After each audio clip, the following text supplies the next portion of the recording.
Hello, students. It's me again, your lecturer, Fun Man. Today is Monday, and last weekend I caught a cold here, so my voice is a bit different. I'm under the weather, but I can still speak. If I lost my voice, I will still continue to record video for you, but that might be more ASMR. Now, I'm very grateful to be at UCD and hope you are as well to be in this community of learning. So let's continue our class here, Chemistry for Biology. Now, this is Acid and Bases Part 2 here, right? First of all, remind yourself if you can with fun man, you can have fun man. Okay? For some of you, you have started your lab this week. Some you're going to do this week.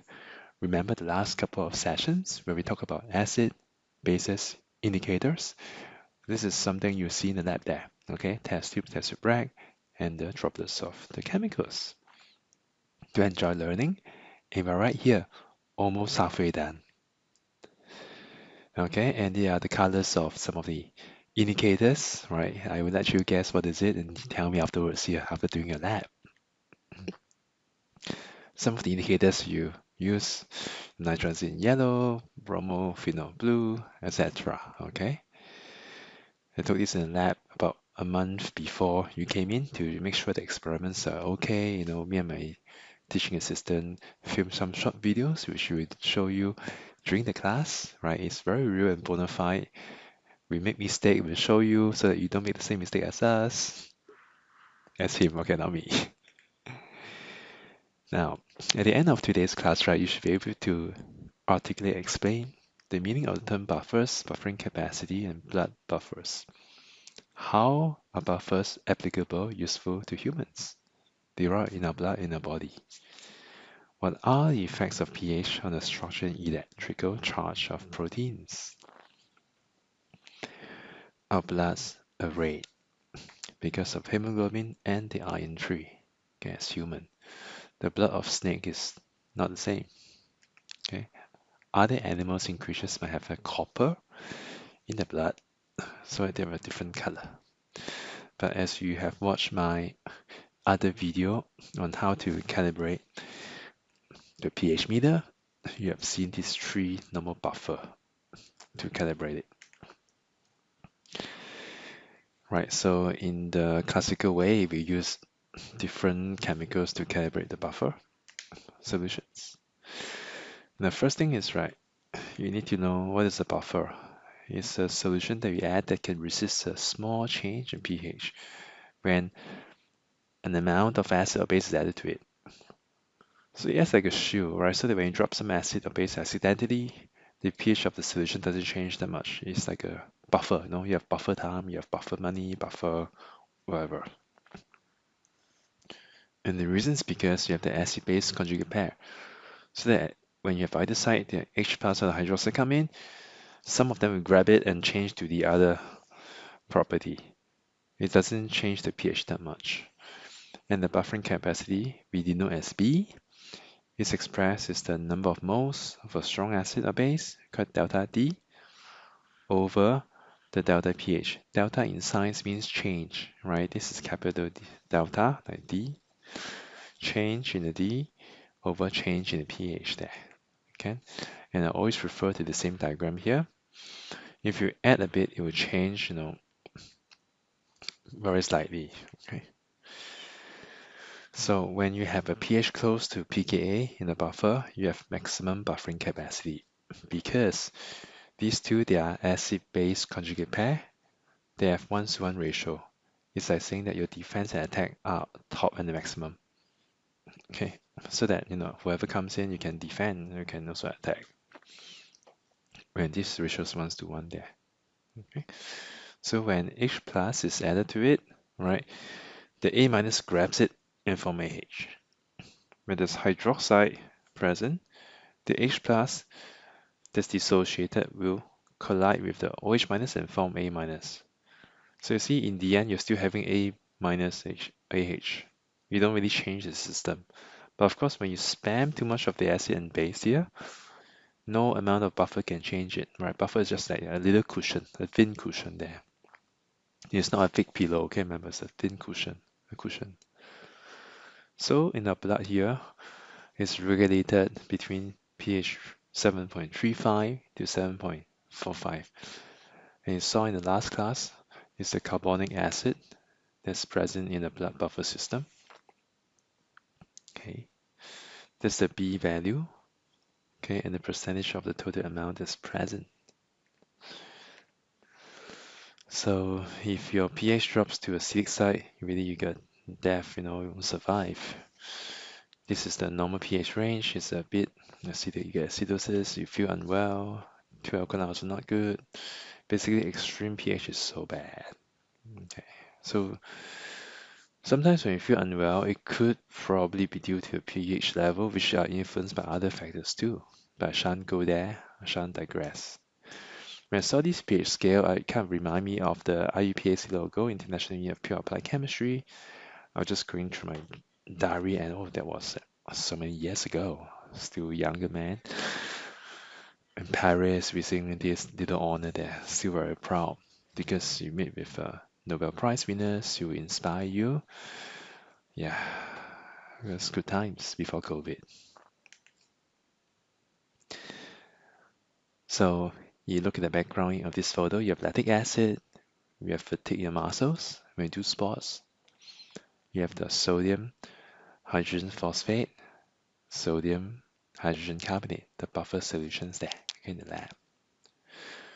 It's taken from your lab manual here. Hope that captures your memory. Now, in biology, you learn about amino acids that will form proteins, right? So in the amino acid, like the word suggests, you've got amine group and acid group here. They can either be deprotonated for the acid or protonated for the base, right? And the side chain. So here's a typical example of a general formula of an AA amino acid. You have a lone pair on the nitrogen, that's why I pick up the H plus and form this. Okay, amine, COH, the acid carboxyl group. Example is a serine there. You have cysteine containing sulfur. There's a bigger atom in yellow because it's in the third period. And so this R part, that's not part of this normal chain, is the side chain of the amino acid. Now, if you refer to here, on the left side is the low pH, on the right side is high pH there. How would the change in the pH influence the charge? When you have a very low pH, that means you have a lot of H plus surrounding, the AA, a lot of H plus. So of course you spam H plus, anything that's basic will get protonated, and the CO will be protonated also. Basically, when your surrounding is very low pH, a lot of H plus, the environment like to be positive. So there cannot exist any negative charge. That's how I rationalize things. But as you slowly increase the pH, what happens is you have this here, right? +1 -1 here is with the ion, okay? So we start to deprotonate the acidic proton first, okay, slowly. And then on the other hand, when you have very high pH, the environment becomes super alkaline. You have plenty of OH minus, which means that the H plus or plus charge cannot exist because if I have H plus, you just get snugged by the hydroxide and forms water. So just translate, high pH means excessive hydroxide. Hydroxide is negative charge, environment is negative, negative charge predominates. Acidic side, H plus abound. You like to form positive charge. Everything that can be protonated gets protonated. In between is half-half. Okay. So the N group and the side chain can also be protonated, right? Like you see here in the C terminus, the carboxylic terminus here. CO minus is the conjugate base of the carboxylic acid. Take note, conjugate base, it is a base. A base can be protonated. The N terminus in this case is N plus. There's a tendency for the H plus to come out as H plus ion, so this is acidic, right? Weak acid, of course. Here I give you two pKa value, okay, of the lysine and the arginine side chain. How do I know it's a side chain? Because here it does not connect to that common backbone there. Same thing here for aspartic acid, glutamic acid, as the term suggests, they're acidic, so they're able to give out H plus. See the value here? Much lower than here, because they're strong acid, they're called acid. Or the ene because it's the amine. You see the relationship there? Hope you can find this trend. Now, some of the pKa of this AA side chain, right? I will just show you. Please don't memorize, okay?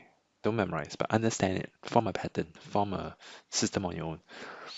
The pKa of the side chain, etc., and the pKa in the protein is a bit different. How so? Cysteine has a sulfur, again, from disulfide bridges in the tertiary structure of your protein. Aspartic acid, E of H+, I went through this before. Histidine is the 5-member cyclic structure. Yes. Next, we have lysine. You can tell from a name here, it's more amine-like. pKa is higher than 7. Okay. What you need to know though is just to show me before and after. If I give you arginine, I show you the structure, you're able to draw for me the other side when it's deprotonated. Okay, that's all. Now, how does the pH on the electrical charge gets the effect, right? As I said just now, we have extreme pH, hydroxide predominates, surrounding is negative, the whole AA or protein become more negative, H plus cannot exist. So let's say I give you the structure of the beta lactoglobulin. The amino acid sequence as such that you have lysine, etc. all the way, right? A primary structure, the polypeptide here, okay, with 162 AA. Okay, I stands for isoelectric point, which means, remember just now we have the extreme pH there. In the middle, when you have no charge, right, it's called isoelectric point, when you have a balance of the plus and minus charge. And that exists at a certain pH. And this pH is different for different amino acid. So every amino acid has a different PI, isoelectric point, that refers to the pH at which this amino acid has no net charge. Such a mouthful. Okay, over here, no net charge. Got it? Okay, so you see that this is a monomer, and then because you have charged particles, you aggregate together to dimerize, and then you form an octamer, 8 per molecule, and then dimer again.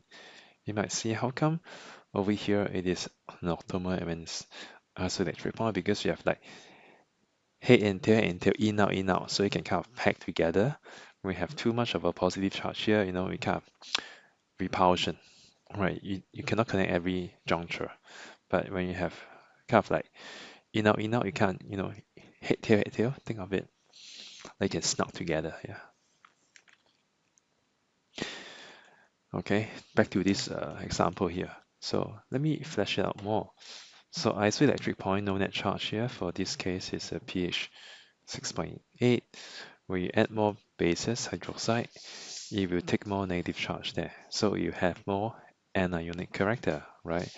On the other hand, starting from here, when you add H+, you attain more H+ surrounding it. You will have more cation character. Okay, this is just a graph to plot on the solubility of the beta lactoglobulin here. You notice that when you have a PI there, the solubility becomes almost zero. It's a low side because when you dissolve in water, you want something that's charged, right? Your ion dipole moment. Yeah. In this case, right, when it's lowest charge, no net charge, it doesn't dissolve that well. When you're overall more charged, you kind of have a trend of having higher solubility.